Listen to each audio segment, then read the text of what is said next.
7 foods that may be quietly affecting your brain. After 60, that slightly vague feeling in the morning, when your mind doesn't feel as sharp as it used to be. What if part of that has something to do with what you're eating without even realizing it? Over the next few minutes, we're going to walk through 7 everyday foods that might be affecting how your brain feels over time. And one of them is something many people were encouraged to eat for years. But we're starting to look at it a little differently now. So stay with me. This might be simpler to adjust than you think. If you're over 60, you've probably had moments like this. You walk into a room and suddenly stop. Why did I come in here again? Or you're talking with someone and in a word you've used your whole life just doesn't come right away. It's there, you can feel it, but it takes a moment longer to get it out. And that feeling can be frustrating, sometimes even a little unsettling. You might wonder quietly, is this just aging or something else? Now, here's something important to keep in mind. In many cases, your brain isn't failing, it's responding to your sleep, your stress, and very often your daily habits, including what you eat. This isn't about fear, and it's not about being perfect, it's simply about awareness. Because when you understand what may be affecting you, you can make small changes that truly help. So let's walk through these together, simply and calmly, one step at a time. Food number 1, diet soda and artificially sweetened drinks. Let me start with something many people feel good about choosing.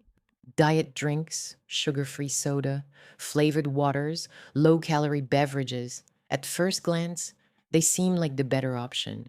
And for years, that's exactly what we were told. But here's something people have started noticing, and not immediately, but over time, some feel a little less clear, a little less steady mentally.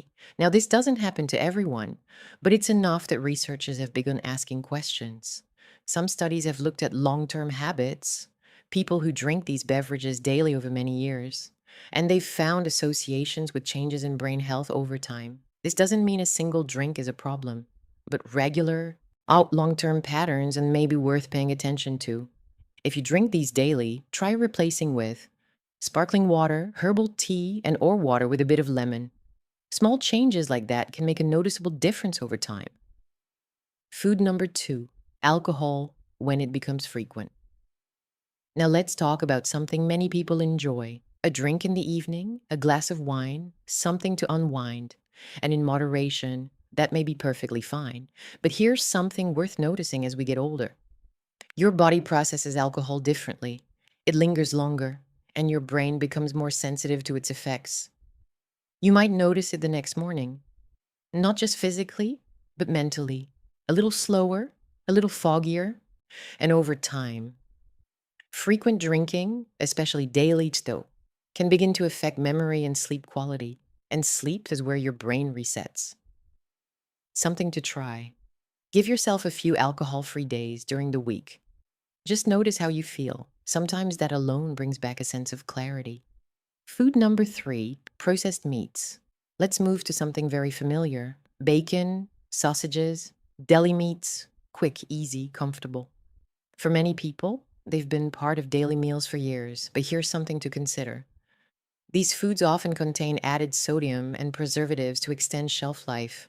And over time, high sodium intake can affect blood pressure, and blood pressure plays a role in how well blood flows to the brain. And when blood flow isn't optimal, your brain doesn't always feel its best. Not suddenly and unjust, but gradually.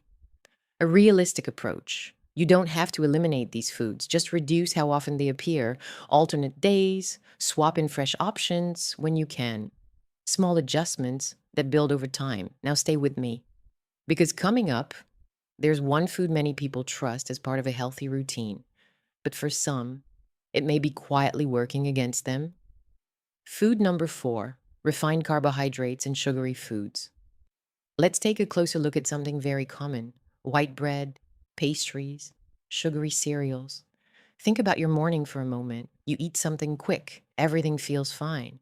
But a few hours later, your energy dips, your focus softens, you feel slower.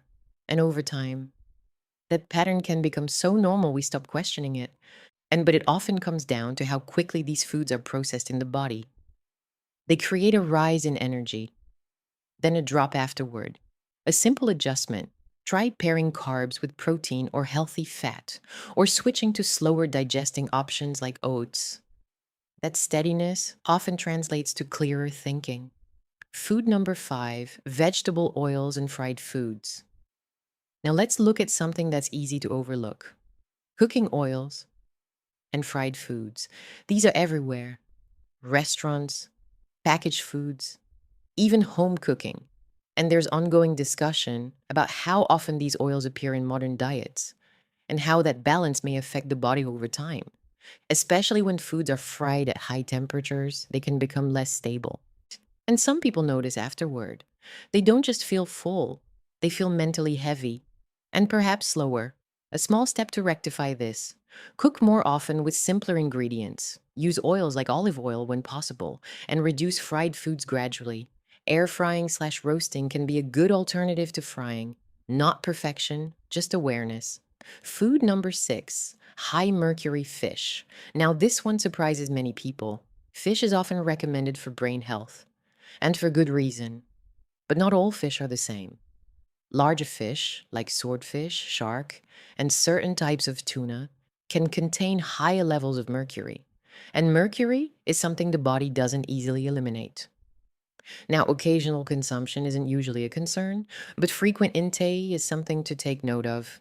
Some simple guidance: choose smaller fish more often, salmon, sardines, trout. They provide the benefits without the same level of concern. Food number 7, ultra processed foods. Finally, let's talk about something everywhere: packaged foods, snacks, frozen meals, instant options. They're convenient and sometimes necessary. But here's what makes them different: they're designed to taste very appealing and often contain combinations of ingredients that encourage you to keep eating. At the same time, they may lack the nutrients your brain truly needs. And over time, that imbalance can affect how you feel. A gentle shift. Add more real, whole foods where you can. Even 1 or 2 meals a week makes a difference. Now let's pause for a moment. Sign if this feels like a lot, that's completely understandable. But this isn't about doing everything perfectly. It's about noticing, understanding, creating awareness of the food you consume, making small, steady changes. You're not losing your mind. Sometimes your body is simply asking for a little more support than it used to. And the beautiful thing is, it can still respond, even now. I'm curious. Did anything here stand out to you? Something you eat regularly that you might look at differently now? Let me know in the comments. I'd really like to hear from you. And in the next video, we'll look at another way of staying healthy. Start small. One change, that's enough. Your brain has carried you through a lifetime. Now it's your turn to take care of it. And if this helped you, you can subscribe. And we'll keep going together. Take care, and I'll see you in the next one.